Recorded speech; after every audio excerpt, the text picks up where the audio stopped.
First, we're going to start by dedicating the class.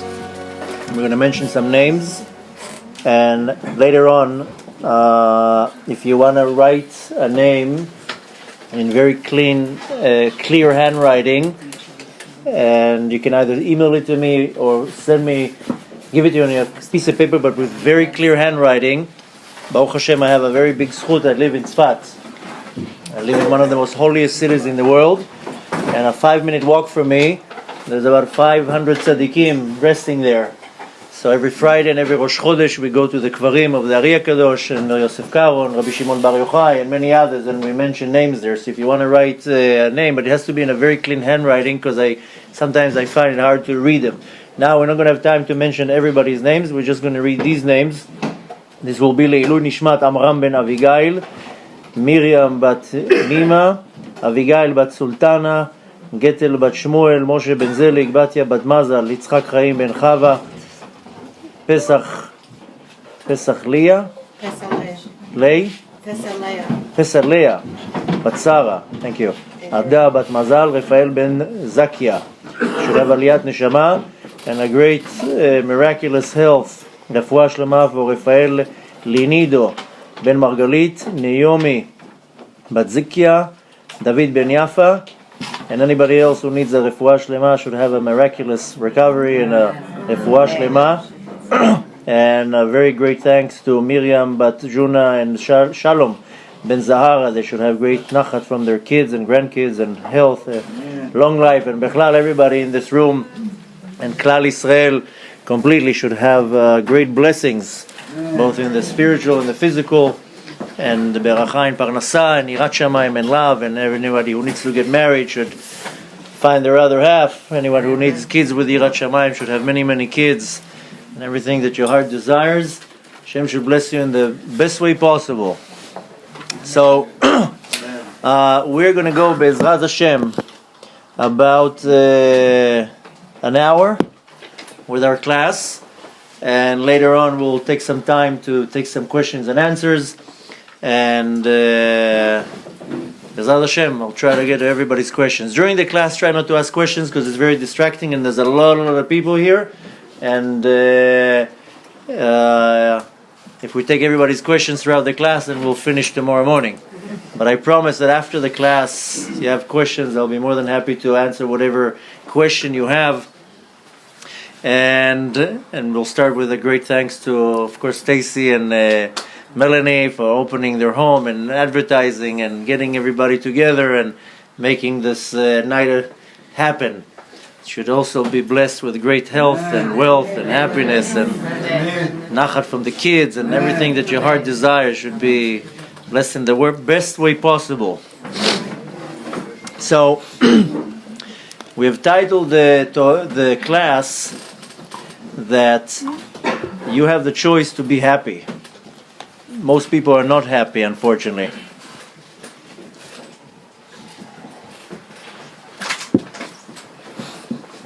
So we know the famous quote from the Talmud, Mishenichnas Adar marbim besimcha. When Adar comes, then we increase joy and happiness. Which brings to a big question: if now we have to increase happiness, then it means that before that there was not enough, because now we have to increase. If before was a lot of happiness, then why do I need to increase? Then I'm happy. Which means if now I have to increase happiness, must be that prior to that we were lacking. Which, first of all, comes the big question: why do we have to dafka in Adar increase happiness? Why cannot I increase happiness on Nisan? I think it's a better month. We got out of Mitzrayim. That's a good reason to be happy. Oh, 2 months later in Sivan we got the Torah. Why don't we increase happiness on Sivan? Or in Tishrei, there's a lot of holidays. Or Kislev, there's Chanukah. Dafka in Adar, I have to increase happiness. So, we know that based on the teachings of Kabbalah, this can be found in the book that is called Sefer Yetzirah, Book of Formation, then we know that every month has a certain sense, every month has a certain energy, every month is created by a certain letter from the Aleph Bet, every month is connected to one of the tribes, but every month has a certain sense, a certain energy that is more powerful that if I tap into this energy, then I can benefit from that. And the sense of the month of Adar is the sense of laughter, tzchok. Now, the tzchok, the laughter that we know of, is fake laughter. It's from jokes, or from movies, or from nonsense. But the real laughter is something that's coming from within me, from within my soul. And I want to be able to reveal that. So I can be happy, but true happiness, not fake happiness. And in the month of Adar, then there's the ability, if I tap into it, to reach into this inner laughter in me to bring the real happiness out.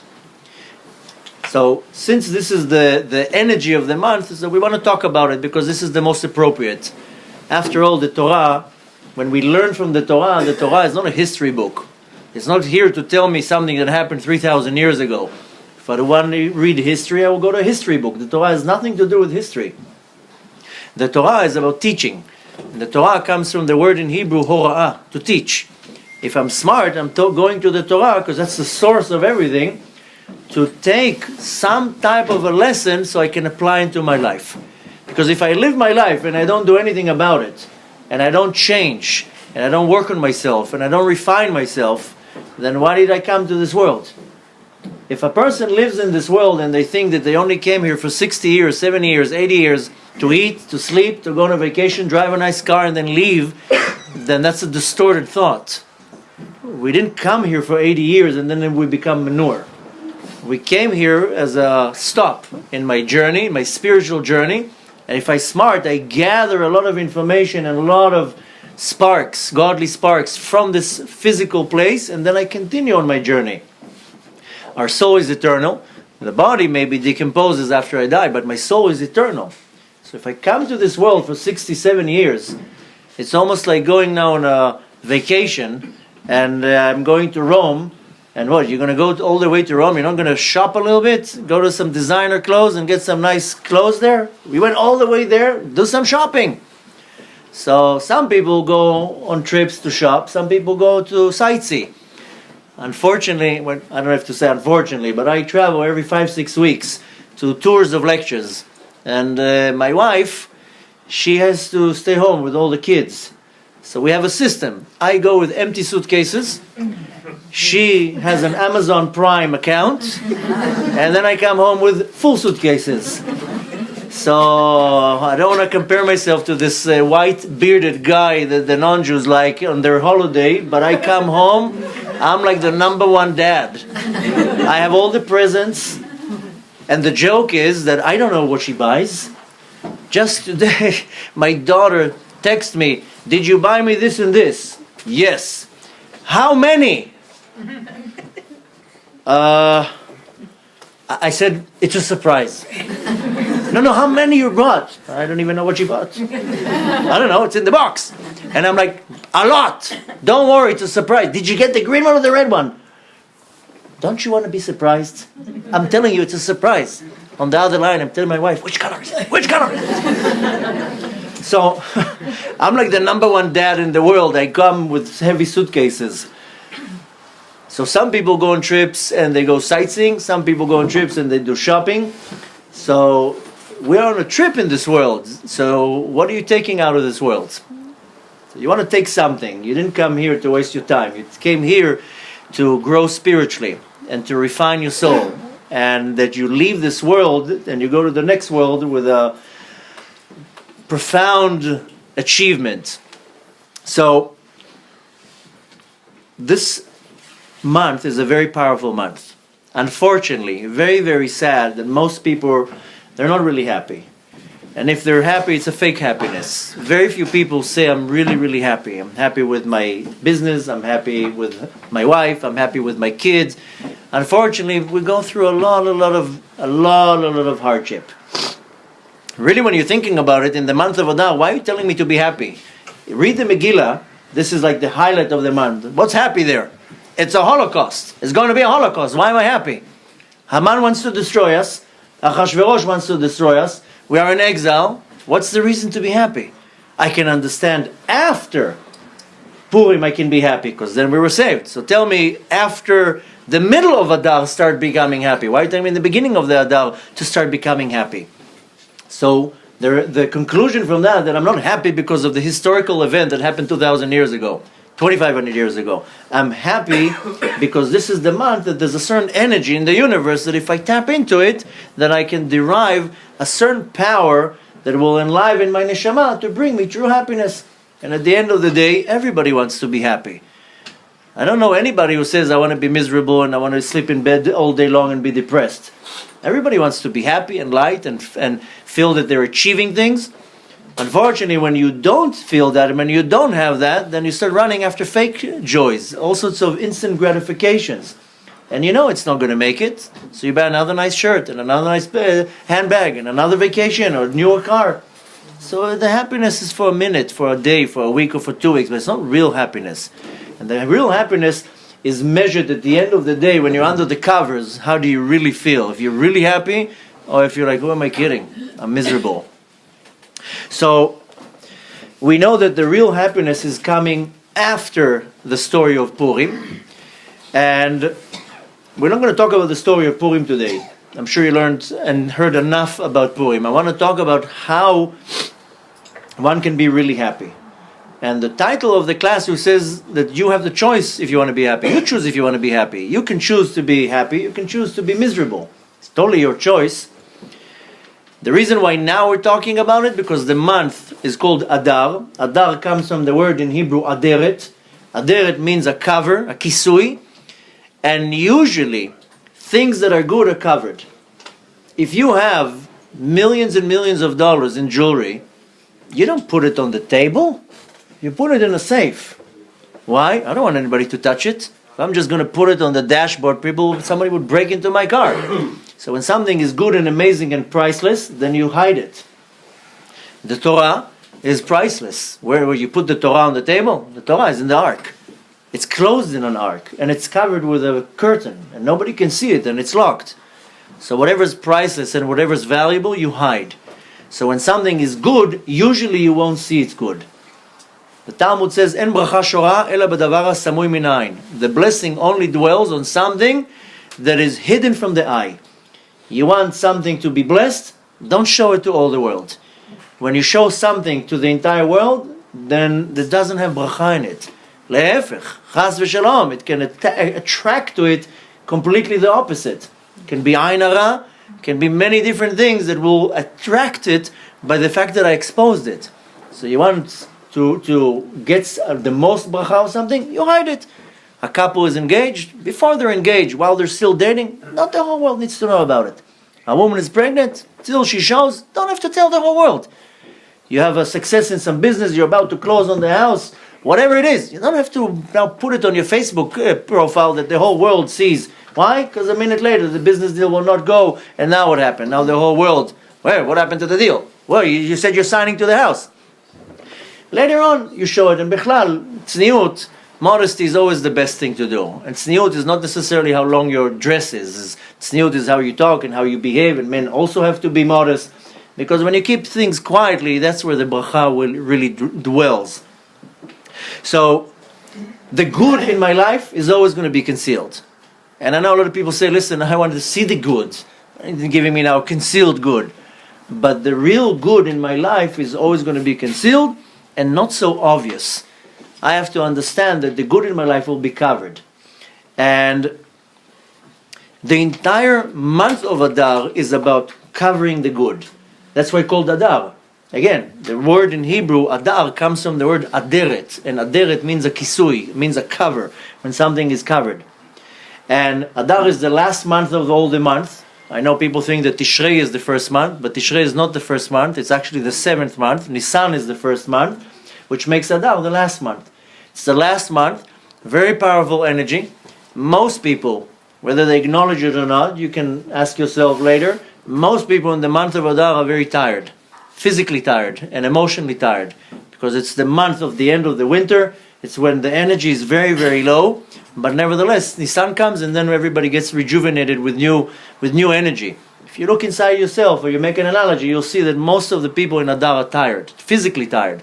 And if not physically tired, then emotionally tired. And they kind of feel down. It just means you need to keep it up a little bit, and then in Nisan you get new energies. But when it comes to see the good and the bad in my life, I have the choice. I have the control how I choose to see things in my life. How do I see something in darkness and I put the light on it? The flashlight, the torch, the spotlight. You choose where you put the spotlight. If you want to put the spotlight on something good, or you want to put the spotlight on something bad. It's very easy to put the spotlight and the focus on something bad, and that's what most people do. Most people, they focus on the bad, they don't focus on the good. Yesterday we were talking, I was in Queens, there was a big Shabbaton there, there was a lot of classes, a lot of discussions, and one person came up to me after one of the classes, and there was some questions, and he told me, how can you not have feelings of being judgmental towards another person that does something bad in the Torah? And I tell him, okay, give me an example. So he says, there's one guy in our shul that he comes and he talks loud and he disturbs and he talks on the phone and he's not behaving appropriate to how you would expect somebody in the Bet Knesset to behave. And I have feelings that I get very upset and I get judgmental and I get angry, and why is he disturbing? So I told him, we had somebody like that where I used to pray. He used to make noise, talk loud, talk on the phone. And I said, you know how I got myself to not be judgmental towards him or not to have any anger towards him? And I used to say to myself, he came before me. I came later than him, which means that he came a little bit earlier to the shul. So yeah, he might have 99% bad, but I choose to see the 1% that is better than me. Once I see somebody's better than me, then I'm not judgmental so much towards him. Because it means that I have also bad things. I just choose what I look at. I can look at in any situation at the good, and I can look at any situation at the bad, and that's totally up to me. Now, the problem with all of us, and really when you're talking about the topic of simcha and happiness and everything that has to do with that, this is not a class, this is like has a course. You can't really talk about happiness in half an hour to an hour. And it's something that is vital. Everybody needs to be happy. Most people are not happy. Most people are actually unhappy, and most people are depressed and sad and uptight and miserable. So we're going to talk about one part that will affect a person's simcha in their life. But nevertheless, there's much more to it. Unfortunately, we have a very bad characteristic, and we all have that we are very judgmental, and we like to criticize. And I'm talking about other people, not myself. If I would be criticizing myself, that's one thing. But I like to look at other people, and I'm first of all judgmental, but as a result from that, I start criticizing people. And when I criticize people, you know what happens? I find them guilty in things. I blame them in things. It can happen with my wife. And if I'm not having a good day, I'll criticize her. Why you do this? Why you said that? How come you did this? How come you did that? But you started. It's your fault. So when I'm critical and I'm very judgmental, I will get to start blaming another person. And you'll see that the key to a lot of the disasters, especially with relationships, is that I blame somebody else. Most people don't take the blame on themselves. Most people say, you started. Yesterday I spent with Melave Malka or somewhere. We had a very big class, and after that the class started drifting, and we, from a big amount of people, it became less and less and less, and then towards the end of the night we were a very small group of people, and we were starting to talk about all sorts of things. They had all sorts of personal questions, and one of them had a question that everybody felt that it's appropriate, and we were talking about the dynamics in the house. Most people, when you go to visit them, if you're invited for Shabbat or you're invited just to walk in, the house is nice and calm and everything is very jolly. And the second that you leave out of the house, screaming and arguments, things flying around the house. And when somebody walks in, everybody's on the best behavior. You know how many times I'm invited to Shabbat to a house, everything around the table is all nice and polite and quiet. But that's not how it is when I'm not in the house. When I'm not in the house, it's the chaos. The husband is screaming at the wife is screaming at the kids are fighting, throwing things at each other, and everybody has it. Don't think that you are the only house that is a chaos. All the houses are chaos, but nobody's happy with that. Everybody's like, I want my house to be relaxed. I want the kids to listen. I want the Shabbat table to be nice.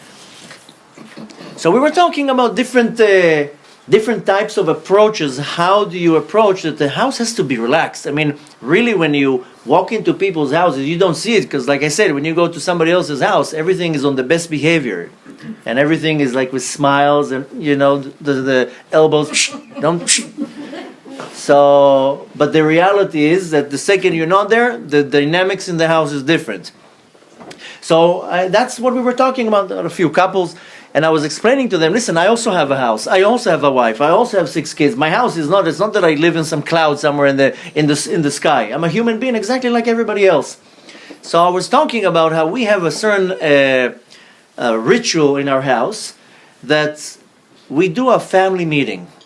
Usually it's every 2-3 weeks, unless it's called for it. And sometimes one of the kids or one of the parents can call for a family meeting. The family gathers around the table.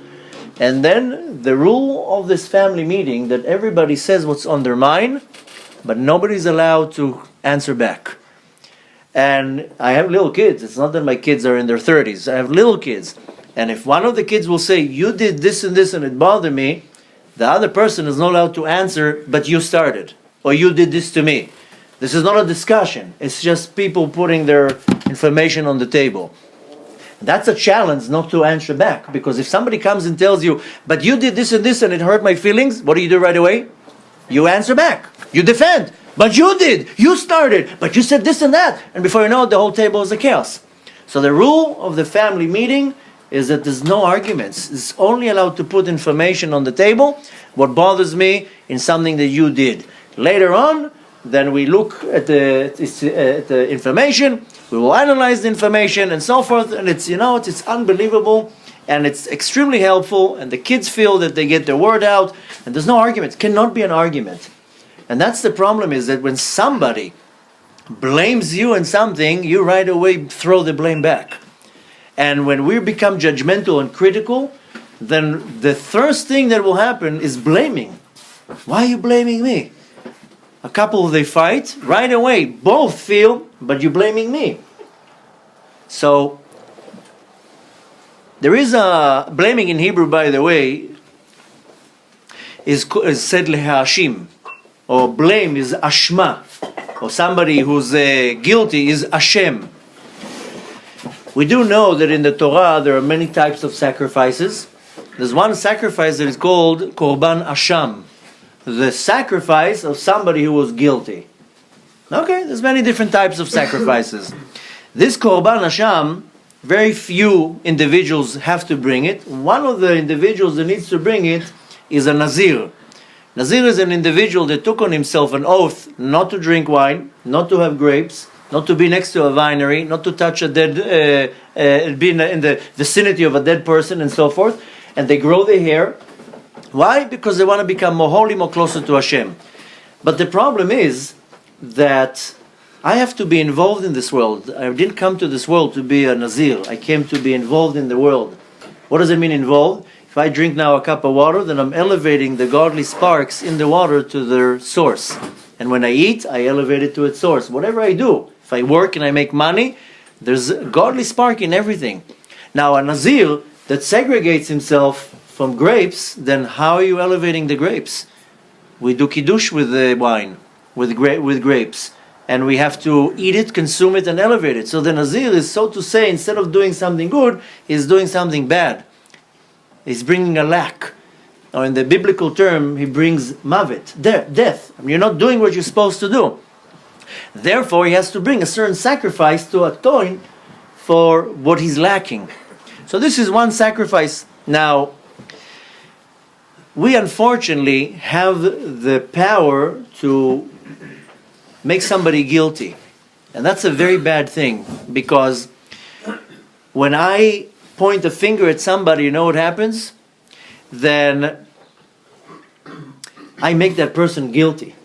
If now, let's say, just imagine now a few kids are in the house, something happened, the mom comes in, who did it? That's my kids. Nobody says anything. But then there's always the kid says, he did it. Why are you snitch? Why are you saying he did it? The second that he says he did it, he blames that person. Now what happens is that the one who actually did it is going to be in trouble. Now can you imagine how it works in the spiritual world? If I now put my blame on somebody, then I bring a judgment, what's called the din, on that person from the world above. If I look at you right now, and you did a certain sin, and I'm looking at it, and I say, hey, look at that person. He desecrated Shabbat. Hey, look at that person. He doesn't eat kosher. He lied. He cheated in business. What do I do? What do I become? I'm the witness. What am I doing to that person? I made him guilty. Now there's a din in Shamayim. I brought din, a judgment on that person. Can you imagine? Would you want somebody to do that to you? No. So why do it to somebody else? And now blaming another person. I'm the kid that when Hashem says, who did that? He did. Some kids, they have the oath in like the Italian mob. I don't talk. So why you snitch on this kid? He did it. So, and the thing is that we all do it, by the way. And I'm just giving one example, and it's very important that first of all, you don't take every word that I say literally. Take my words and kind of use some dynamics in your life, how you can relate with what I'm saying. But the fact is that we all the time, in many different situations, you use it to your own personal life, but we all the time point at somebody else with a guilty finger. You did that. He did that. And it's all the time. And I don't want to go into too many examples because we're just going to waste our time. It can be in a relationship with a husband and wife, and something happens, and the husband or the wife will blame you. It's because of you. You did that. You had to open your mouth. And it can be in a business transaction, it can be in the synagogue, it can be in so many places that you throw the blame at somebody else. When I throw the blame at somebody else, or I'm involved constantly blaming, and we're going to use back the word in Hebrew, leha'ashim, to blame somebody, you know what happens? I will never, ever be happy. Because I'm bringing a din on somebody else. And on us, constantly from the world above, there's a million cameras. The heavenly court is constantly looking at us from above, judging every moment, every thought, every action that I do. And if I now throw blame at you, then now you are on the under the spotlight. So when I use this motion, I will never myself be happy. And we'll explain it more in depth. Why am I saying all this? Now, we do have a mitzvah in the Torah that it's called Hocheach Tochiach et Amitecha. You have to prove wrong your fellow friend. If I see you cheating, I have to tell you, listen, you're not allowed to do that. If I see you now hurting somebody else's feelings, I have to come and tell you, that's not the right way to do it. It's not appropriate. I have to prove you. But if you read the verse, what it says, Hocheach Tochiach et Amitecha velo tisa alav chet. You have to prove your fellow friend when they did something wrong, but you can't throw on him a sin. Lo tisa alav chet. You can't throw the sin on that person. So it's a catch-22. How do I prove you wrong without me throwing the sin on you, and now you have the spotlight on you?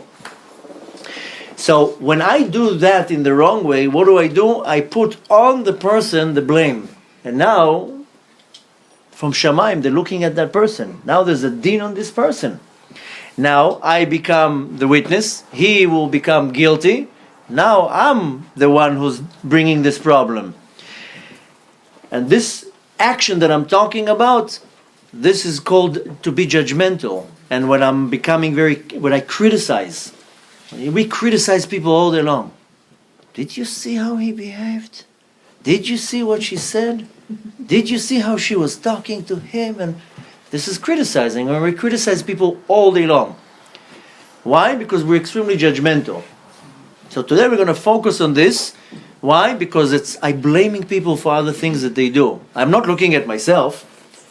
99.9% of the time that I point the finger at somebody else, I'm doing the exact same thing.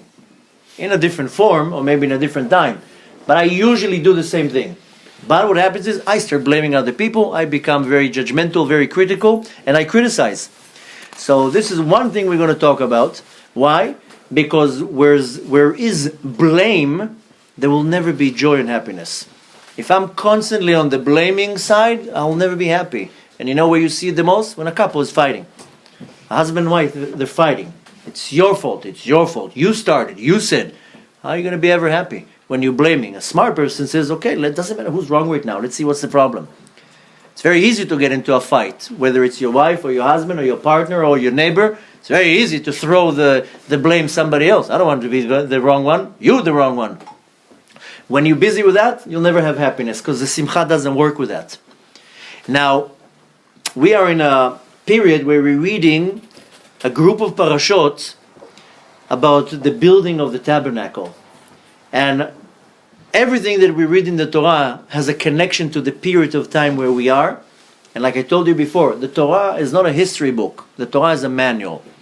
So if I'm looking at the time of the month of Adar, it's always going to be Purim, we're always going to read the same parashot of Truma and Ki Tetzaveh and Ki Tisa.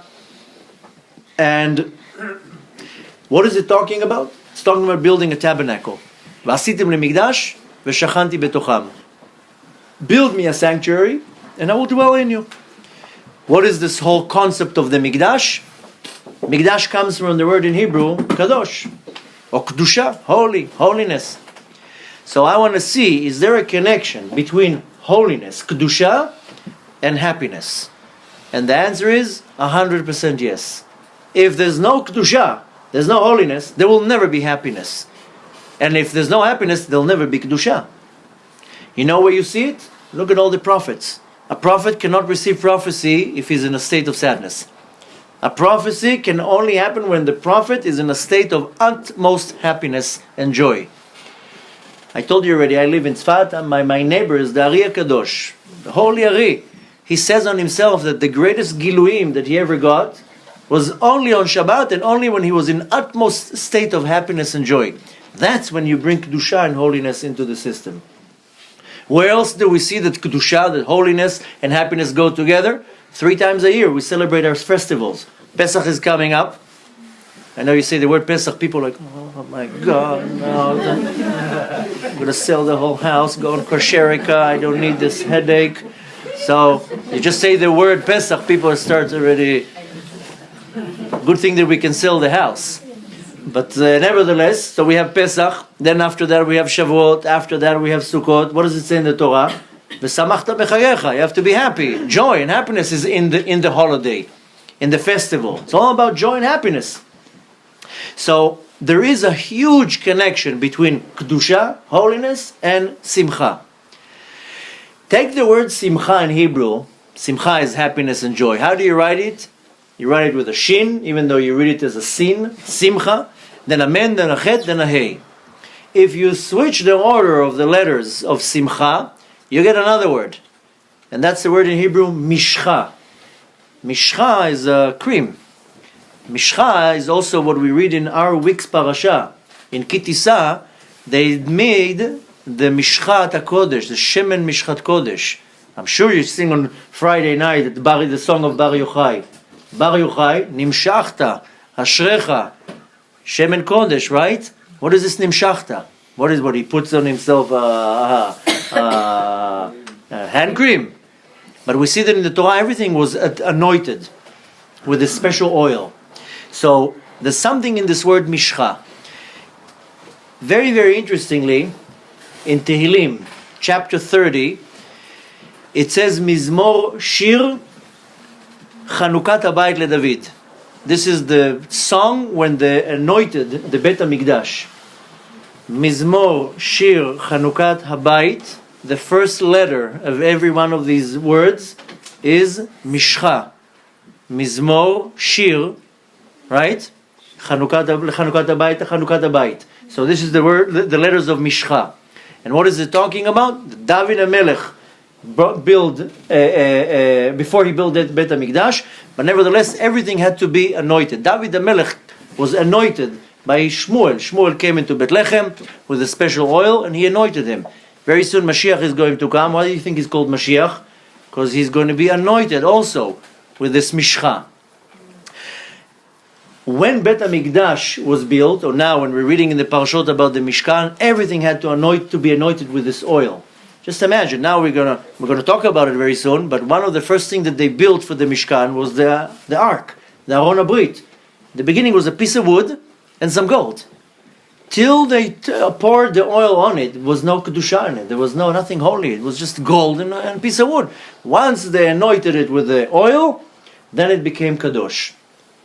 So we see that everything, in order for it to become holy, has to be anointed with this oil. And where do we find this oil? In this week's parasha, in Kitisa, where it's talking about Shemen Mishchat Kodesh, that you have to take a bunch of, Moshe Rabbeinu, took all sorts of spices and herbs, mixed them together, and he made this special oil.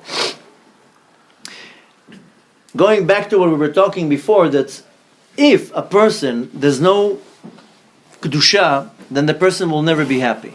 On the other hand, if the person is never happy, they will never have Kedusha, holiness. And I know a lot of people say, Kedusha, what am I, Rabbi Shimon Bar Yochai, I have to have Kedusha? Well, I'm a holy Jew. I have a holy neshama. Not only me, all of you. You have a holy neshama in your body, which means that you have the ability to enjoy and to have Kedusha. You want a holy house, you want a holy Bet Knesset, you want the holy yeshiva, you also want your mind to be holy. And you want your mouth to be holy, and your business, you want Kedusha. It doesn't matter, you don't have to be a tzaddik for that, but you want to have this Kedusha. Now, the problem is with most people, they have sadness, bitterness, anger, frustration, and so forth. This is most people. One person is angry because he wanted to marry that woman and she doesn't want him. Another person is sad because he invested his money here and the business didn't work out. Everybody has their own causes and reasons why they're happy, why they're sad, depressed, and disappointed, and so forth. But nevertheless, this has to be get rid of. You have to get rid of all these feelings. And the way to get rid of it is only if I bring an increased Kedusha, holiness. There's no way of being happy if there's no Kedusha in my life. And the other way around. Now, what is real happiness? Some people say, if I had now $5 million, oh wow, I would be so happy in a nice Mercedes. It's okay, it's nice. I also like Mercedeses, but who says that's going to bring you happiness? You might be driving 2 days, 1 week, 3 weeks happy, and then the next model will come out. You know what? Your neighbor will buy a nicer one. Now you're not so happy. So I'm just giving one example out of many. But what's real happiness? People think happiness is a bigger house, more money, more success, a more attractive wife, whatever it is. But the real simcha, the simcha that we see in our generation, 99% of it is fake. 99% of the happiness that we have in our generation is fake happiness. It's all fake. And you know when you see it fake? Because it wears off after a short while. Because the clothes are out of style, or the whatever machine that you bought, there's a newer model, or whatever reason you got used to it. So you got used to it and that's it. So it doesn't give you so much happiness anymore. The real happiness, the real happiness can only come from one thing. Simcha really comes out of a mitzvah. When you do a mitzvah, that's when you really become happy. The real happiness. You know, I live in Tzfat. I mentioned that already 50 times, in case you missed that detail. Tzfat is a very poor city, unfortunately. Beautiful city, unbelievable history. You know, it's the first city in the world. Because Noach, when he came out of the ark, then the ark is somewhere in Turkey. Then he had 3 sons, right? Shem came to Tzfat, and that's it. This is the most oldest city in the world. I live 50 meters in front of the cave of Shem and Evel. So Tzfat is a beautiful city, but very poor. People are extremely poor there. But everybody's like that. Everybody's walking with a smile, like you think like as if they're giving drugs to people in the streets, and everybody's like as if they're spraying the air with I don't want to say with what, that people are inhaling like. But people are high there naturally, not because it's on a mountain. And why? Because most of the people there are very into their spiritual growth, to Torah. They learn Torah. There's one guy, I lived there for 3.5 years. There's one guy, I always see him, probably lives close to where I live, and I see him go, and he always has such a good mood, and he rides his bike, and you see real joy in his face. Real joy. And I never talked to him. We always nodded to each other. I don't know his name, anything. One time we actually started talking, and I'm looking at him like, wow, this guy's like, you see real simcha. And he has an old bike. It's not that it's like a 2019, the best bike in the world. A cheap bike. And I started once talking to him, and we're talking, and okay, after 10 minutes, he tells me, I'm sorry, I'm enjoying to talk with you, but I gotta run to the bank. I gotta take care of some business, And in the conversation, he tells me how he has 100,000 shekel debt in the bank. And I'm like, can I ask you a personal question? Yeah, of course. How can you be so happy when you have 100,000 shekel debt in your bank account? He says, because it's not 200,000. So he was very happy. So most people in where I live are so happy, but you know why? Because they're busy with mitzvot. And their life is about doing a mitzvah. And the real happiness comes from the mitzvah. Now, a lot of people think that mitzvah, if you translate the word, it comes from the word in English, commandment. It's half correct. Mitzvah comes from the word in Hebrew, tzavta. Tzavta means a strong connection. When I do a mitzvah, it's not because I'm commanded from Hashem to do it. Yeah, of course I'm commanded from Hashem. But when I do a mitzvah, I become one with the Kadosh Baruch Hu. This is what the meaning of the word tzavta, together. When I become one with Hashem, you can only be happy, real happy. Doesn't matter how many challenges you have. Most people have challenges. Everybody has challenges. Everybody has problems. And you know what? Everybody has them in pairs. Usually they come even in dozens. Everybody has problems. You think you're the only one who has a problem? You know, must be that I look like a wall for whatever reason. You know, in Israel, the number one tourist attraction in Israel, of course, is the Kotel HaMaravi, the Wailing Wall. Everybody goes and talks to the wall. I must look like a wall. Everywhere I go, people want to talk to me. And they tell me all their problems. People in the elevator, listen, Rabbi, I have a problem. I don't even know you. Listen, I have a problem. So constantly people come to me with their problems. Once I told my wife, do I look like a brick? People start putting notes now in So everybody has problems, and a lot of them. And especially now in our generation, financial problems, health problems, problems with education of the kids. Hashem Yerachem what people are going through. We all have a lot of problems. But it doesn't mean that I can't be happy. Because first of all, the true happiness will come from within, with my problems or without my problems. Like this guy, he has problems, but he still happy. Why should it affect him? I also have a lot of problems. People think that I'm some alien from a different star. That I also have kids, and I also have to pay tuition, and I also have a house, and I also have to feed them. I mean, we don't eat air. So I don't like calling it problems. It's not problems, but I'm just for the sake of the discussion, I'm saying, I also have these problems, but they don't affect me for 1 second. Because it's not my problem. My 8-year-old, I never saw him pasting in the living room, how am I going to pay my tuition? How is my father going to pay the tuition? You think he cares? If it was up to him, he wouldn't even go to school. But I never find him pacing in the living room. Oh my God, Dad, how are you going to pay the tuition? I'm so worried, Dad. My kid doesn't care. Hashem created millions of people and He takes care of everybody if you let Him take care of you. Hashem created billions of animals. You ever see a hungry animal?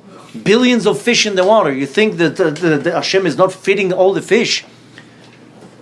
In Israel, there's millions of cats. I'm sure you visit one time. Israelis are infested with cats. Have you ever seen a cat walking in the street?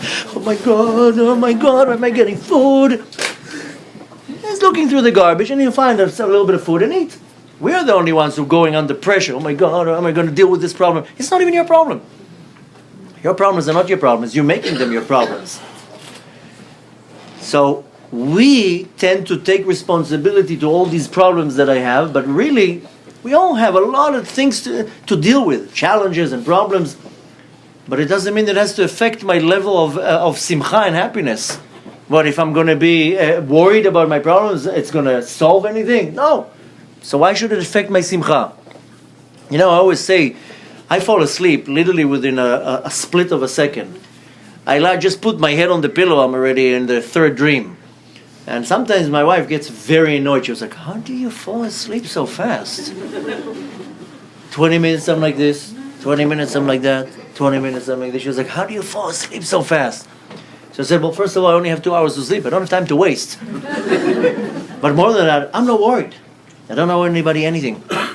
Nothing bothers me that I need to sit in my bed and think. I just put my hand on the pillow and the switch goes down and that's it. Because I don't worry about anything. because it's Hashem's problem to worry about things. I don't worry about nothing. So the fact is that we all have problems, we all have challenges, but who says that it has to affect my simcha, my happiness? Now what the problem is, that we all are under stress, so I'm looking for all sorts of quick fixes of happiness, this instant gratification. So either it will be a chocolate bar, or a little bit of alcohol, or a good movie, or a massage, or whatever it is. But that doesn't bring me the real happiness. So the real happiness is not what we think. Real happiness is coming only from being connected to God. And all the rest of the happiness that we think brings me happiness is fake happiness. I'm not now going to start judging every person, how they dress, what they drive, where they live. Everybody likes to have some comfortability. But it doesn't mean that that's going to bring you happiness. And if you think that's going to bring you happiness, then you're definitely going on the wrong route. Now, what's the opposite of happiness? The opposite of happiness is sadness. Now, if I'm not fully happy, then I'm sad. And sadness is emptiness. What the Kabbalistic term to it is called mavet, death. It's emptiness, that I'm completely empty and I don't have this feeling of happiness. Now, going back to what I was saying before, because there are many things that will cause me to be unhappy, but one of the things that we focus on today is that when I blame other people for many other things, that constantly my emotion is to blame, then I will never be happy. Because as long as I'm blaming, you know where it's coming from? It's coming from frustrations. And when I'm frustrated, then I will blame somebody has to be blamed. And definitely not me, because I'm the symbol of perfection. And I can't be wrong. I mean, after all, most people wake up in the morning, they look at the mirror. Take another look. Shem, what you did here is... Of course you don't say it with words, but that's what you really, really think. So, of course I can't be the one to blame. You're the one to blame. Everybody's wrong. I didn't do anything. So, we want to look at this blaming a little bit, because that's the source of a lot of our problems. If I want to be really happy, I cannot live in any type of emotion that my fingers pointed at anybody, then I'm blaming anybody for anything. This is rule number one. Why? Why specifically blaming? Why not anything else? So, we mentioned we're in the month of Adar. The highlight of the month of Adar is the holiday of Purim. Have you noticed the mitzvot that we have to do on Purim? On Pesach we eat a matzah. Okay, makes sense. Okay, on Sukkot I have to build a sukkah. Makes sense. On Hanukkah I have to eat a donut. Doesn't make sense. Because it's not even a mitzvah. Somebody invented it. And since then it became the national food of Hanukkah. This is not the mitzvah of Hanukkah, to eat a donut. You light candles on Hanukkah. Okay, makes sense. They had the miracle with the oil and the whole thing. What do I do in Purim? So I have to read the Megillah. I have to give matanot le'evyonim. I have to give presents to poor people. I have to give mishloach manot. And I have to do mishteh v'simcha. I have to have a feast. Okay, we're not going to start analyzing now the mitzvot. Maybe if there's time at the end of the lecture, we'll talk about it, because these mitzvot are very, very profound. But look at one of the mitzvot that we have to do. We have to give matanot le'evyonim. We have to give gifts.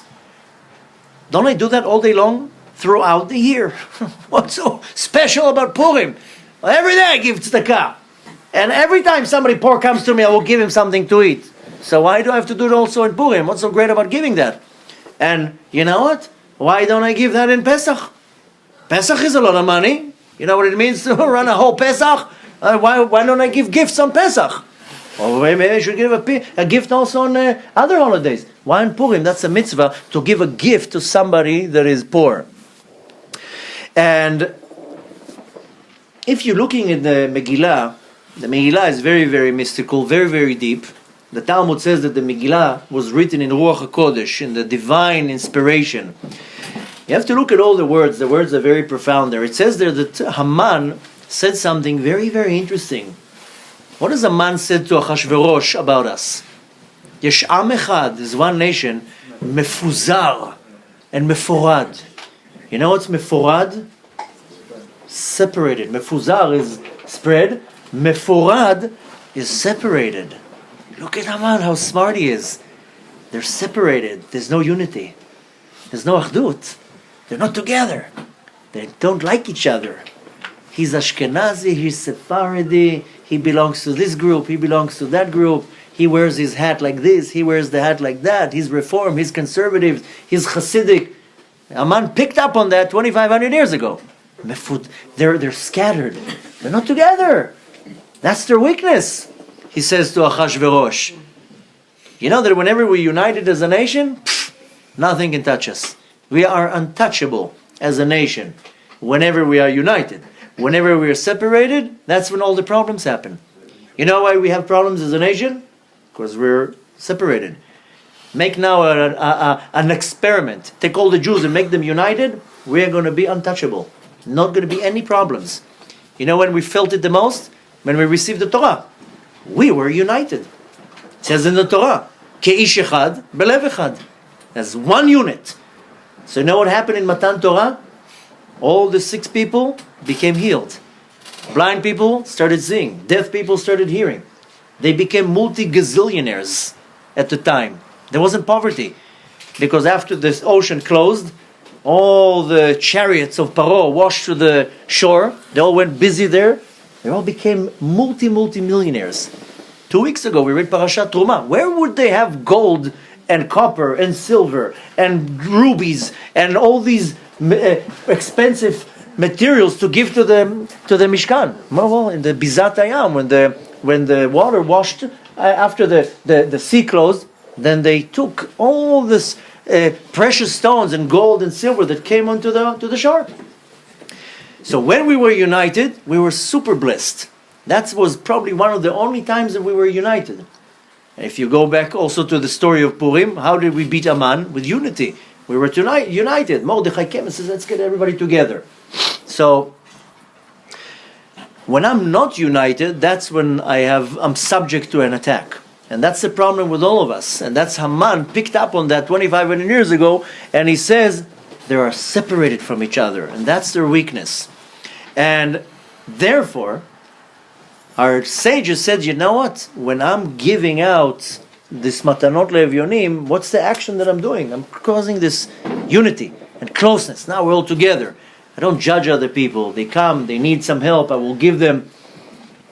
Now, what is really the mystical part behind this matanot le'evyonim, the presents to poor people, is that I don't blame other people. I don't point a finger at another person. I don't judge other people. I'm not becoming very criticizing other people. You know, I'm opening my heart. I'm giving now something to somebody else. This is the idea behind it. Now, going back to what I just mentioned before, when we built the Mishkan, everybody donated. Some people donated gold, some people donated copper, some people donated whatever they had. Kol nidvat libo. Whatever you wanted, that's what you gave. And you know what? Some people gave gold, and some people gave copper, and some people gave fabrics, and each one gave something else. Now, you would think, in general, that if every person gives something else, what would it cause? A sense of competition. Right? I'm sure you have noticed in some of the holidays, in some synagogues, who wants the Ptichat HaEchal?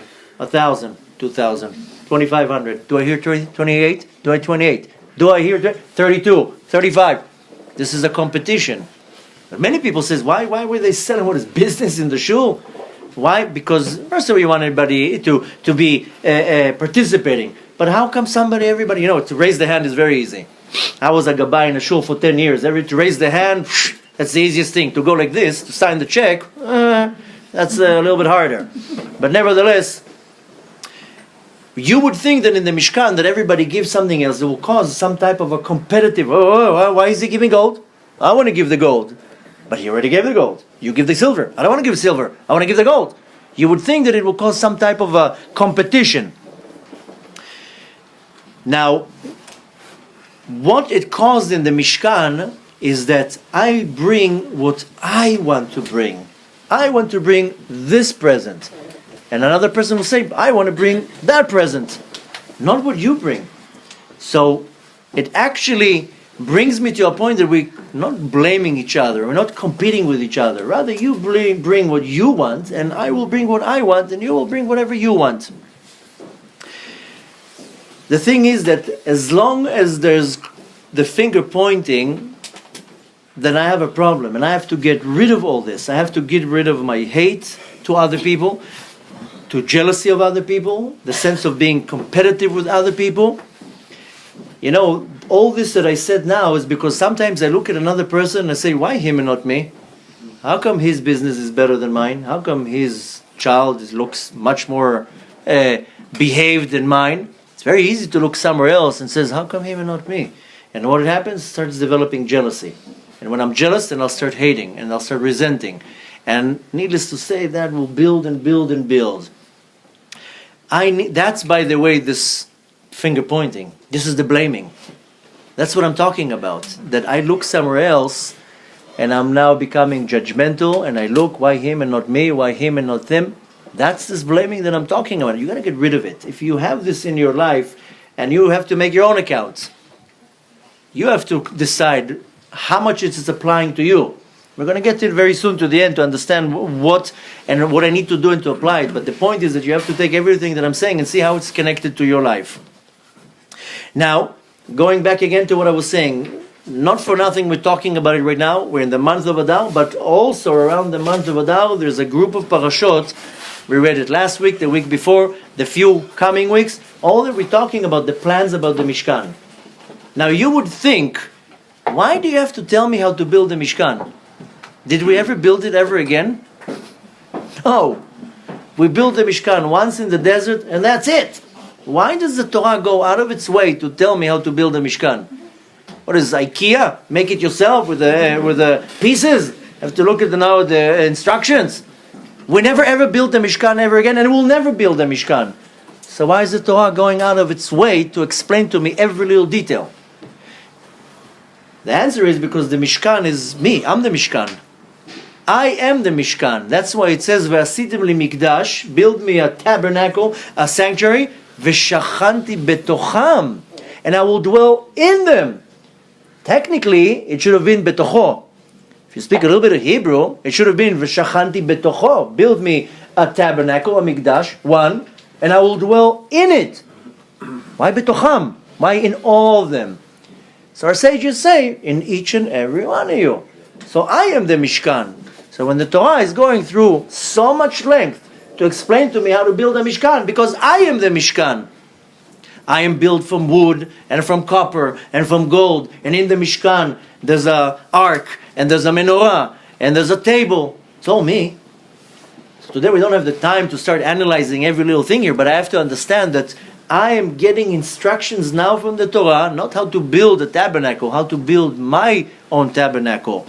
And very, very interestingly, if you see the word Mishkan, Mishkan is a place of dwelling, or the tabernacle, the numerical value, the gematria of the word Mishkan is 410.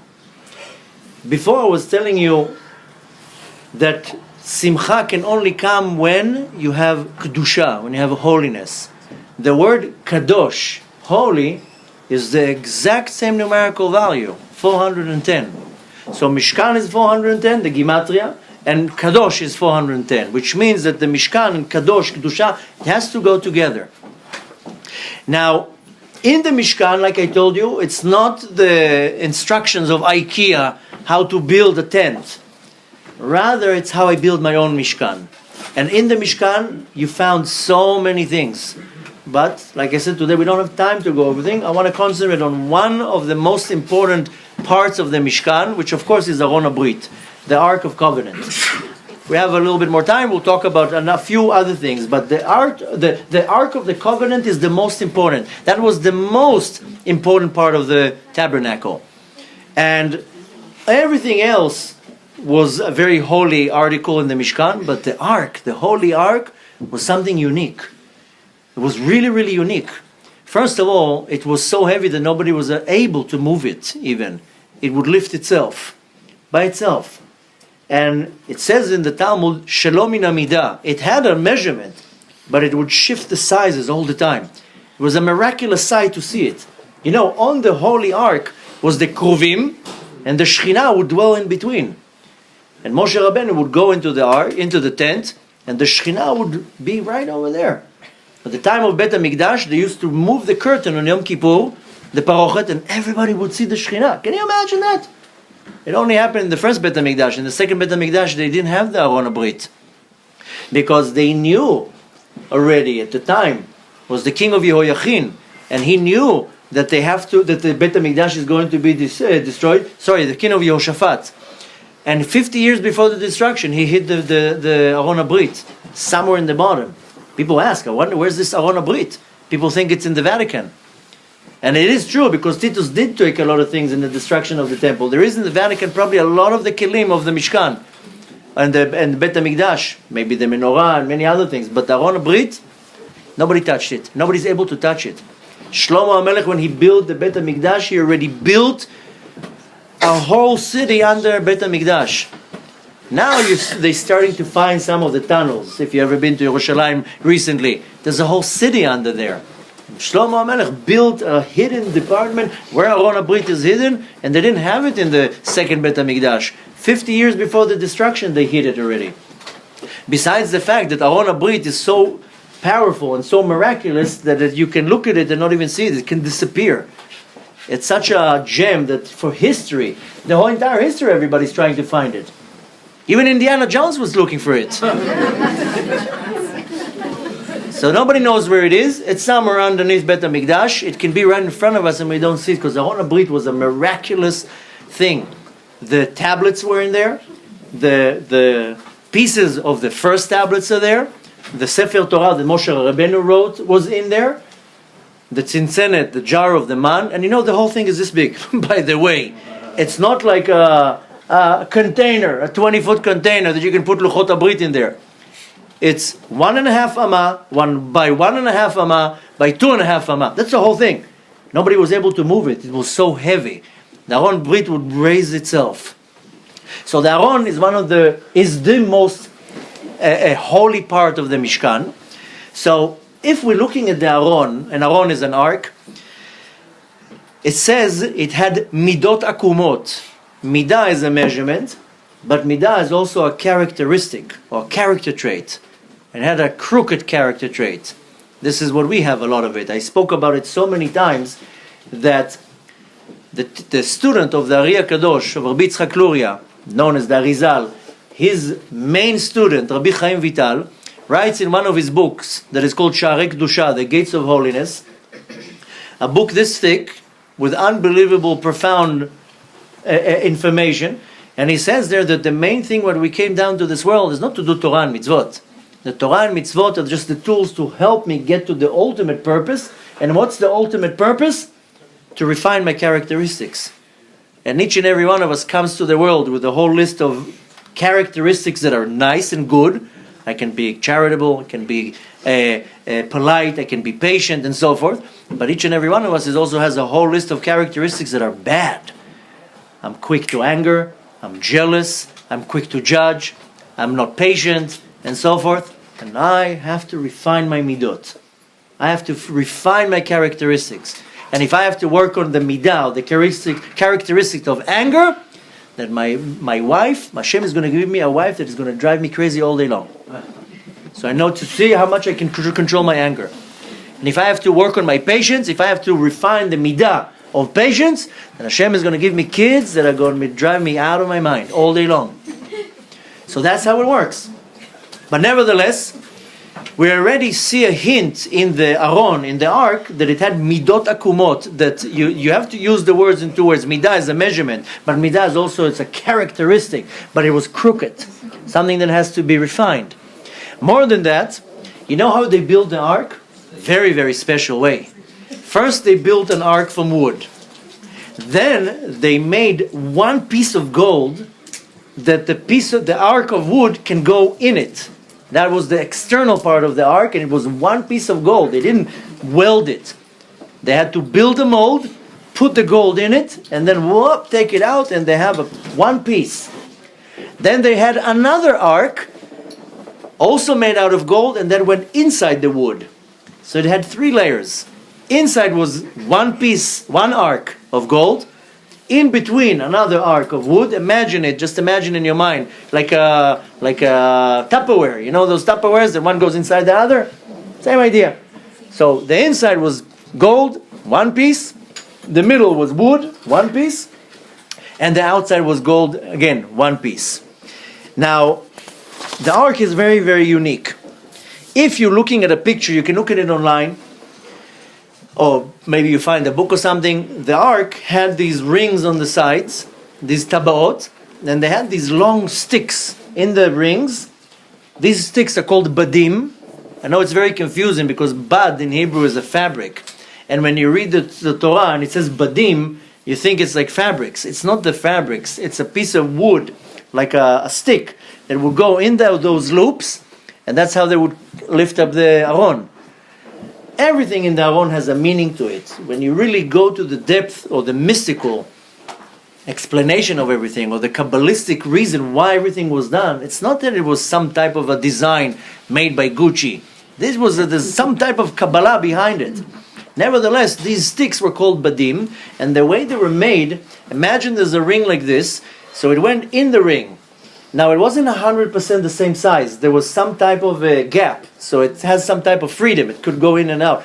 But the external part became thick that it can't go out. You understand what I'm trying to... The vision, imagine the ark. On the sides, there are rings. There's a stick going in the ring from both sides, so people can lift it up. Again, the stick had like a freedom in it. It was like, imagine there's a stick going in. It wasn't the same size, so it can go inside and move. But nevertheless, the external part became thicker, so the stick is stuck inside. Now, when you're thinking about it, wouldn't it make more sense that when you put the ark down, I'll pull the sticks out, put them in the storage, it's in the way. But nevertheless, they were constantly attached to the ark.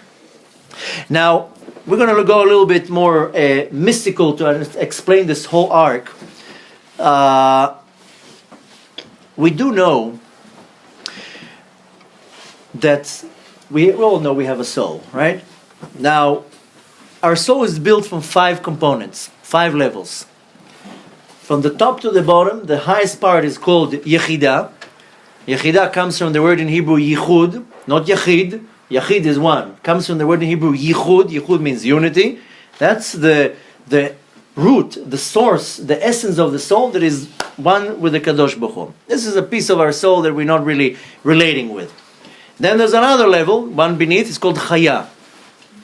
What we know as aura, what Kabbalah calls it Or Makif, a surrounding light. This also doesn't penetrate into the body. Another part of the soul that is beyond the body. But then there's another 3 levels. Neshama, Ruach, and Nefesh. I'm sure you heard the terms at least a couple times. Very, very interestingly, if you're looking in the Torah, when it's talking about the Aron, about the ark, it mentions the name Aron 3 times. One time, it's written Aleph, Resh, Vav, Nun, like how you write Aron. The next time, it's written Aron without the Vav. You know, some words in Hebrew, you can take a letter, but you put a vowel, and you would read it the same way.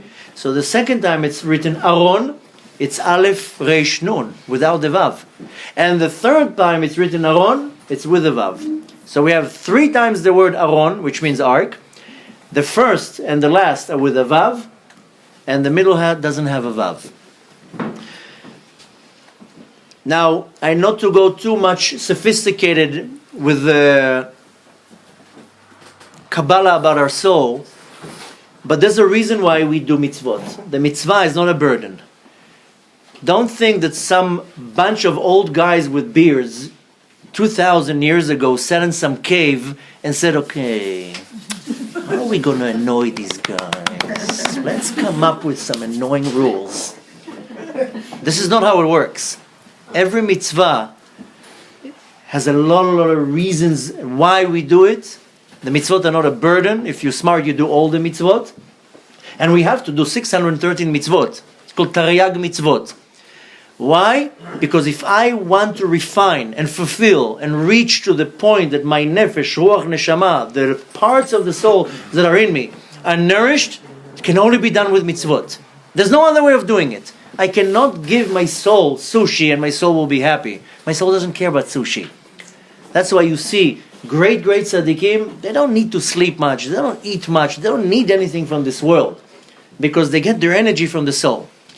Most people think that they get their energy from their body, right? Why, do you know why you're tired at the end of the day? Not because you worked hard, because your soul is depleted. Your soul is like an iPhone. Or if you have an Android, I don't want to chas v'shalom say lashon hara about the iPhones. But at the end of the day, the battery is out and you have to plug it. Sometimes in the middle of the day when you see that 13%, oh my God, do you have a charger? Do you have a charger? So the same thing with the soul. The soul at the end of the day gets depleted, no energy, so you become tired. You're not tired because you worked hard. You're only tired because you ran out of spiritual energy. And you know what's the proof that our body gets the energy only because of the soul? Because go now to a dead person and give him an energy bar. Would it make any difference? No. Because he's dead. The soul gives the energy. The soul is out of the body. There's no energy. So the only thing that gives me energy is only my soul. How do I replenish the soul? Only with Torah and mitzvot. If I'm tired, it's only because my soul ran out of energy. Now, needless to say, when I do a sin, like a flat tire, all the energy goes out. That's the problem with most people.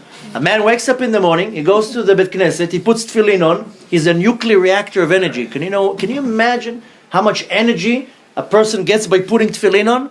He's exploding with energy. But then, 2 minutes later, he goes out of the shul, he says one word of lashon hara, all the energy went out. So we are building energy, but we don't know how to contain it. So the energy is only coming from Torah and mitzvot. That's the only way how I get energy. Now, I have to do all 613 mitzvot. There's a reason for that. But how can I do all 613 mitzvot? You know, I cannot do all 613 mitzvot. Because I'm not a Kohen. A lot of the mitzvot, you have to be a Kohen. I'm not a melech, I'm not a king. How am I going to do mitzvot of a king? I'm not a woman, I'm a man. Last time I checked. But I can't do many of the mitzvot. A lot of the mitzvot, they have to be with Bet HaMikdash. A lot of the mitzvot have to be in Eretz Israel. So how do I do all the mitzvot? It's impossible. You know how I do it? That when we're all one, then we're covering for each other.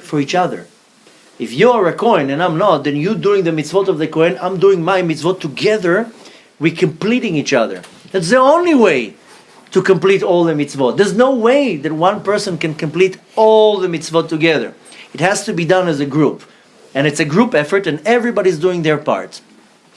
Now, what does that mean to me practically? It means that I cannot have any pointing finger at anybody. Because when I point the finger at you, I bring judgment on you. It means I have to be a defense attorney to everybody. I have to make sure that everybody are doing good. Because if you're doing bad, I'm doing bad. If you're suffering, I will suffer. If you're not successful, I'm not successful. That's the problem as most people think. They think that if I smash you into pieces, then I will be better. People don't realize that if all of us are doing great, then I will do great too. It's a group effort. And if I will put you down, then I will be down. That's how it works. Which means that I have to constantly judge people favorably. I'm sure you're familiar with one of the Mishnot, one of the Mishnayot in the book, the Tractate of Avot, which says, always judge a person favorably. Because you don't know what's the circumstances. You don't know what came before that. You don't know what's the reason why that person is doing that. Why are you judging that person not favorably? When you're judging that person not favorably, you're bringing judgment on that person. Right in this moment, I lost my partner. Why do you take a partner? Because you contribute one thing to the business and the partner is contributing his part to the business. Same thing with a wife, same way with anything. Why do we work together? Because you have something I don't have. And I have something you don't have. So if we get together, then we all complete each other. Now, if you're looking at the order of the ark, with what I explained to you before about the combination of our soul, so the nefesh, ruach, neshama, the lowest parts of the neshama, they correspond to the inner side, the inner part of the ark, the gold ark. The body, that corresponds to the wood. And the external part, the gold ark from the outside, that corresponds to the level that is called chaya, and this is for what relates to us is neshama le neshama, when we are united with each other, then we help each other. This is the idea behind the ark. Very, very interestingly, if you read the parasha of Truma, you will see that Moshe was commanded to do everything in the ark, but the ark. Moshe, it says, ve'asita menorah, ve'asita kelim. You have to do Moshe. Moshe did everything, but when it came to the Aron, it talked plural. Everybody has to do the Aron. It's not Moshe. Moshe Rabbeinu didn't do the Aron. Moshe Rabbeinu was not involved in the actual ark. All the people were involved in the ark. And very, very interestingly, when you're looking at this, you know, the Kohanim were the ones who lifted up, they worked around the ark, and the Levim, they picked up the ark. Have you ever thought, imagine now how the ark is built and the sticks that I told you, the badim, if one guy is 1 centimeter shorter, wouldn't it be that the ark is already like going sideways? Which means one has to put more effort that the ark will be straight, right? Just think about it. They had to be they all had the same height in the turns. But this comes to teach me something very, very interesting, because each and one of the people who are carrying the ark was a different height. But once they all carried it, the ark will balance itself and will become completely balanced. Which comes to teach you that in order to get complete balance, then it has to be differences. If everything is equal, then there's not a good balance. In order to get a good balance, has to be a difference of heights. What is called choser atama, that it doesn't fit. Sometimes when a person goes and looks for a partner for their life, a husband, wife, they're looking for a perfect match. But that's not a good fit. It cannot be a perfect match, because if it's too perfect, then it's not for you. Has to be something that is not fitting well. Then it fits. Then there's balance. You have to have something I don't have. I have to have something you don't have. And this can be in a partnership, in business, can be anything. If it's too perfect, it will never fit. It has to be difference. Now, when I told you before that the rings, the stick was inside, it had to have this freedom. You know why specifically freedom? Because when I'm working in any type of relationship, it has to be freedom. You can't hold somebody down. Not your husband, not your wife, not your kids, anything. You can only operate when there's freedom. And the reason why it says in the ark, the first one was written with a vav, the last one was written without a vav, with a vav, and the middle one without a vav. You know what a vav means in Hebrew? I know it's the letter, but a vav means a hook. And a hook is what, you know, how you connect two things together with a vav. That's how you connect things. So the way that they built the ark had to have the vav, the connectors. So when you're looking at all this, it brings you to understand that in the piece of the tabernacle, when they had the ark, there's an ark in me. And the ark has to be built in a certain way. And the way that the ark is getting its kedusha, when it's united, has to be unity. And the unity is when I'm not exactly the same like you. Has to be differences. But there has to be the way how it's connected. Just to talk a few other kelim in the Mishkan so we can conclude it. There was another kli, another vessel in the Mishkan, that was called the Shulchan. The Shulchan, there was a table. And on the table, you know what they had on the table? They had bread. Lechem apanim. On the table there was bread. Very interestingly, it says lechem apanim. You know, panim is inside, but panim is also the face. So if it says that the lechem, the bread, was panim, face, you know what it didn't have? Achor. It didn't have a back. If not, it would say lechem achor. But it says lechem panim. Means it only had the face of the bread. Why specifically bread? Kabbalistically saying, this is something interesting to know because you'll observe Shabbat and you have challah on the table. The word lechem in Hebrew has a numerical value 78. 78 is 3 times the name of Hashem Yud Kei Vav Kei. Yud Kei Vav Kei, Yud Kei Vav Kei, Yud Kei Vav Kei, 26, 26, 26 bring you to the number 78. That's why they had the bread on the table, and specifically if you take the 3 times the name of Hashem, it's 12 letters. That's why we had 12 breads. Even up until today, many people on the Shabbat table, they put 12 breads. Some people don't do it, they make the challah out of 6 and 6 pieces of dough. But nevertheless, the bread constantly had to be hot on the table. Can you imagine what type of a bread it was? Unbelievable. But nevertheless, it had to be constantly warm on the table. The table represents the vessel for warmness, and for what's called zugiyut, for relationship. So the Mishkan had to have the base of a relationship. If there's no warmth in a relationship, the relationship will never work. And the relationship can be between me and my wife and me and my kids and anything. Even if it's my partner, it doesn't have to be an intimate warmth. Warmth means that we accept each other. And I'm willing to step back when it's time for me to step back. When it's time for you to shine, it's time for you to shine, and so forth. More than that, we had another vessel, which was the menorah. The menorah was the not really the candelabra, rather, the only way of saying it is the menorah. Okay, that's the easiest way of saying. But very interestingly, the menorah in the Torah is written also in two different ways. One time it's written with a vav, again this vav, and the vav always represents, vav in Hebrew is called vav achibur, the vav a hook, that hooks two things together. When you see something in the Torah that doesn't have the vav, it means that there's no connection. And it's all about making the connection and having the unity. One time in the Torah, it says menorah with a vav, mem nun resh vav hey, and one time it says it without the vav. The menorah, of course, was something very, very unique. You know the whole story. Moshe Rabbeinu didn't know how to do the menorah. Hashem told him throw the gold into the fire. The menorah came out. When the menorah is written with the vav, the numerical value of the word menorah is 301. 301. Now there's another word that has the numerical value of 301. And that's the word fire. Esh. That's how the menorah was done. Shem told Moshe, take gold, throw it in the fire, and the menorah came out. What is this numerical value? Why Esh? Esh is fire.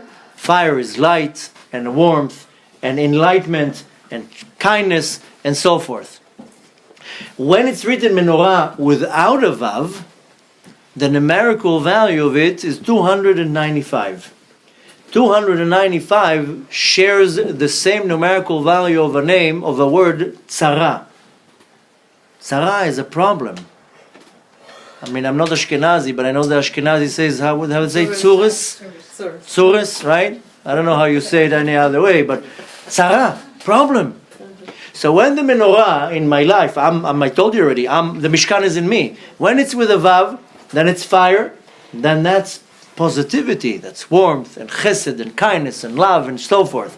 When I don't have the vav, when there's no connection, when there's no unity, then my menorah is missing a vav, then the menorah becomes a tzara, becomes a problem.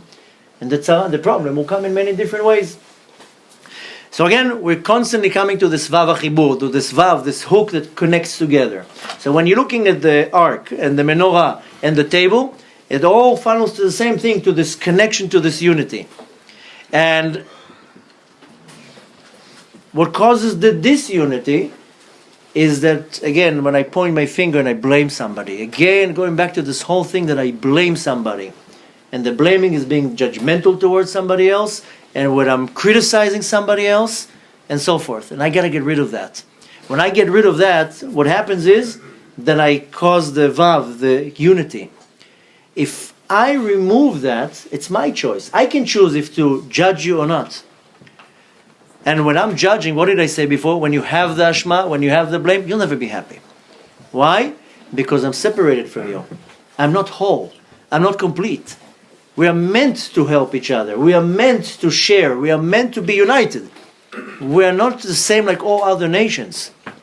We are a different nation. We read it so many times. The Kadosh Baruch Hu separated us from the nation. We are a different nation. Our strength is when we are united. When we are not united, then we'll have our downfall. That's when the tzara happens. Now the unity can come between two huge communities, and the unity can be between me and my son, or me and my wife, or any random person that I don't even know that's standing in front of me in the supermarket. But the point I want to take from that is, as long as my finger is pointing at somebody else in blaming, And the blaming, and don't just take the word blaming. I use the word because in Hebrew it's called ashma, lehashim. That means judgmental. And that means when I'm looking at another person and I'm criticizing their behavior. Look how he's talking, look how he's behaving, look how he's doing, look how he's doing this and that. It's my choice. I choose if I'm going to put the finger out you or not. And you know what? When I want to build a mikdash, when I want to build a tabernacle, it can only be my choice. I told you before that the real simcha only happens when there's kedusha. Kedusha is holiness. If there's no holiness, then there won't be kedusha. I have to build this mishkan in me. And the only way of doing it is that I know how to judge other people favorably, that I don't blame other people. Now, I'm not saying that it's easy. I'm not saying that you're going to walk out of this door tonight and says, you know what, that's a great idea. Tomorrow I'm stopping to blame everybody. It's not going to work so easy, but nevertheless, you at least want to take the idea and to apply it. And the whole point is when you come to a class is to take something out of the class. So many people come to a class, they made the effort, they drove all the way, they're sitting here for a whole hour like this, nodding. Everybody nods. In my classes, everybody agrees with me. You know, when I first came to America, I'm not American, I'm Israeli, but when I first came to America, I live in Sfat, They had this popular thing, the Taco Bell dog that they used to put on the dashboard. Every time you you press the brakes. So I get a lot of nodding when I talk. The point is not just to nod. The point is, what are you taking out of the class? If you came here to eat the sushi, that's very nice. But you came here, if you're smart at least, to take something out of the door. I mean, we're not giving out souvenirs, but at least take something out of the door. Why did you come here? If you came to a class and then you left, a class, a lecture, doesn't matter, and you don't taking something out of it, so why did you come? That's something you have to ask yourself. When I first became observant, I used to learn a lot of Torah, and then I got married, Baruch Hashem. And sometimes I would go to a class, and I would come home. And my wife would tell me, "No, what did you learn?" It was a very interesting class, but what did you learn? I didn't remember nothing. It was amazing, but what did you learn? Listen, it's too deep, you won't get it. It's way too, I just didn't remember anything. So I made myself a decision that if I'm already doing the effort and I'm going to the class, get something out of it. I'm not expecting you to memorize every word that I say, but there has to be some type of action. That when you leave the door tonight, you say, okay, what can I take from what I just heard that I can apply into my life? Because if you don't do that, then you literally just sat here and enjoyed the refreshments. So the point is, when you leave the door, you want to take at least one word that I said and you apply it to your life. And what you want to apply into your life is that I want to be happy. Everybody wants to be happy. I don't think that any person in the world that if we make a survey, they'll raise their hands and say, no, I really want to be depressed. I enjoy the sadness, and everybody wants to be happy. So I have to understand that especially now in the month of Adar, when I have the opportunity, the energy to tap into this energy, it's very easy to access. Sometimes things are hard to access, sometimes things are easy to access. You know, I lived here in America 18 years. A very special country, but there's one habit in this country that I never figured out. Have you noticed that every time there's a holiday, there's a sale? 4th of July, 90% off. Veterans Day, shop all you can. Memorial Day, buy one, get one free. Oh, somebody died 400 years ago, I'm getting a free mattress. So, you think the Americans invented the sales? The Kadosh Baruch Hu invented the sales. He's the master of sales. So sometimes in your life there are opportunities where you can get something for 90% off. I'm sure you want to get stuff for 90% off in Black Friday. People waiting next to the door. They slaughter other people to get that first iPhone. So sometimes there are opportunities in my life where things are very easy to access. In Judaism, we call them Eit Ratzon, an auspicious time. So sometimes in your life, there's an auspicious time. So now we have an auspicious time, we have a month, we actually have a double month, 2 Adars, where this is very easy to access, where I can tap into a certain energy and apply it into my life. So you want to take at least, I try to keep it as simple as possible tonight, and if we need to simplify it even more, then I have to be much less, and at some point not at all judgmental. And whenever you catch yourself that you're judging another person, or you're starting to criticize another person, you click the pause button. No, I don't want to criticize that person right now. Because the second that I'm judging or criticizing the other person, I'm throwing the blame on that other person. So I created a disunity, a separation. Right on the spot, the Kedusha disappeared. Any Kedusha that I had. Right in that spot, that's it. I lost my joy and happiness. When I lose my joy and happiness, then I become miserable and sad and upset and angry. And what kind of bracha can I have in my day? What kind of blessing can I have? You think I'm going to have blessing in my business the second that I did something like that? The worst of all worst sins is sinat chinam. We're now going to celebrate the holiday of Purim. Purim was right after the destruction of the first temple. 67 years, exactly. Now why is the first temple destroyed? Because of idol worship, forbidden relations, and bloodshed. Because the sin was revealed, then the length of the exile was revealed. When they left Yerushalayim, the prophet Yirmiyahu told them, you're going to be 70 years in exile. Sure enough, 67 years later, the story of Purim, 3 years later they make a U-turn and go back to Yerushalayim. But the second Beit HaMikdash was destroyed from one sin, sinat chinam, baseless hate. And because the sin is not revealed, then the length of the exile is not revealed. And up until today, we are in exile because of sinat chinam. Not from anything else. We have everything in our generation. We have so much Torah in our generation. There was never so much Torah in any generation. There are thousands of yeshivot all over the world. Everywhere you'll put your finger on, you'll find the yeshiva there. Millions and millions of hours of Torah on YouTube. There's not a problem of Torah. There are cities of Torah. So we don't have a problem with Torah. Same thing with chesed. You know how much chesed is around there in the world? How many charity organizations? How much tzedakah people give? We're not lacking chesed. But we do lacking Avat Israel. We have a problem with sinat chinam. And a lot of people, I know now the nodding stopped. But, because people don't want to admit, no, sinat chinam, what are you talking about? I love you. You love me outside, you love me. But, unfortunately, this is something we have to acknowledge. And the sinat chinam is not if I look at somebody else from a different group or a different shul. Sometimes the sinat chinam is my wife. She said something that hurt my ego, and I hate her right now. That's it. It's very simple. This is also sinat chinam. Or because she stepped on your toe and she said something bad about it hurt your feelings. If somebody said something and hurt my feelings, it means that they're right in most cases. If not, my ego will not get upset. Because if I wouldn't have any ego, then I would say, you're right. Who am I kidding? You're 100% right. But I'm not happy when you tell me that I was late. Or that I didn't do the job right. Or I didn't do something wrong. I got upset because you hurt my feelings. So, what we want to take from that is we have to take the opportunity of this powerful month to tap into this energy where I can bring out to the surface the sense of laughter, of real happiness, of the unity in the nation. And who's the one who's going to benefit from it the most? Only you. You become really happy. You're content. You're not worried about things. Challenges, we're always going to have challenges. Everybody has challenges. Everybody has problems. And you finish with one problem, a different problem will come. It's not that you're finishing with problems. You have problems till the last day of your life. I have a yeshiva for men in Tzvat, but it's a very unique yeshiva. It's not a yeshiva for 18-year-olds.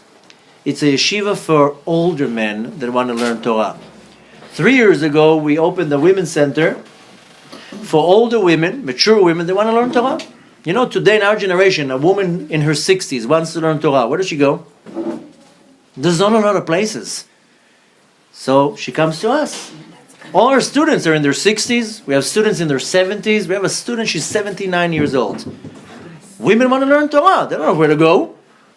So once we saw that the women's program is very, very successful, we did the same thing for the men. So now we have men in their 50s, 60s. We have a student, he's 84 years old. Every day he comes, he learns. So why am I saying that? because I talk to, I'm like a tzutzik there. I'm like the grandson of the students. I'm the only one with some black hair in my beard. Everybody's with... So, why am I telling you all this? It's because they all tell me the same thing. You think the challenges and the problems only when you're in your 40s? No, also when you're 60s, and also when you're 70s, and also in your 80s you have problems. The problems don't stop. You know when they stop? When you close your eyes and you go up to Shamayim. That's when problems stop. So we always have problems. But it doesn't mean it has to take away from my simchat chaim, from my life, my energy, and my happiness. So we want to take all this opportunity, and I'm talking about this auspicious time, this month, that Mishenichnas Adar Marbim B'Simcha. It's not because of the historical fact, it's because of the energy of the month. And all I need to do, I need to do a lot of things, but at least today, so that you have something to walk out of this door, is just be, I want to say less judgmental. Be not judgmental. Don't be judgmental. Stop being judgmental. If this has to be the highlight of your focus, and you have to take something from the door tonight, you say, okay, now from today on, I'm going to really monitor and focus my thoughts, how I'm thinking of another person, how much I'm criticizing the behavior of somebody else. And you always look at something good. You choose to take the spotlight, and instead of focusing on something bad, why don't you focus on something good? I can tell you from my experience, if you come now to somebody, whether it's my wife or my kid, if I will right away attack them with all the bad things that I see, you know what reaction I'm going to get? A real harsh one. But if I come to my wife and I tell her how much effort she put into whatever it is, the education of the kids or whatever. If my kids, I tell them how much effort they put, I see how much you tried in your test or whatever it is. You get the best out of a person. When you're focusing on the good, later on you can come and say, listen, by the way, after you pouring some positivity on the person, by the way, what you did here and here is not so good. We have this mitzvah from the Torah. You have to prove a person. But don't do it. Don't throw it on the person. I get 10 times more better results when I come to a person and I come up with all the good things, and by the way, also this is not 100%. So try it, put it to the test, and I can guarantee to you, you'll have a better relationship with your wife, with your husband, with your kids, with your employees, with your partners, with people that are random in your life, and you know what's the result of it? That you're going to be a much, much more happier person. So to conclude, you have the control whether you're going to be happy or not. You have the power to do the switch on or off. And now, at the time of Adar, then we have a much easier access to this energy. B'ezrat Hashem should bless you all to have ultimate, real true happiness in your life, real simchat chaim, that everything that you do should be successful, and everything that you decide to do should be fruitful, and you should see positivity in your relationships, in your business, in parnasah. Hashem should bless you all with great, great simcha, happiness, parnasah, briyut, and everything that your heart desires. Hashem should bless you in the best way possible. You should merit to have a Chag Purim Sameach. And Be'ezrat Hashem, I should merit to see you all very soon in Eretz Israel. So we can see in Tzfat, in Tzfat. Now you know where I live. I said it like 17 times. Be'ezrat Hashem should again bless you all with great happiness and success. Be'ezrat Hashem, only besorot tovot. Rabbi Hanania ben Akasher אומר, רצה הקדוש ברוך הוא לזכות את ישראל, לפיכך הרבה להם תורה ומצוות שנאמר, ולמען חפץ למען צדקו, יגדיל תורה ויאדיר. אמן. Amen.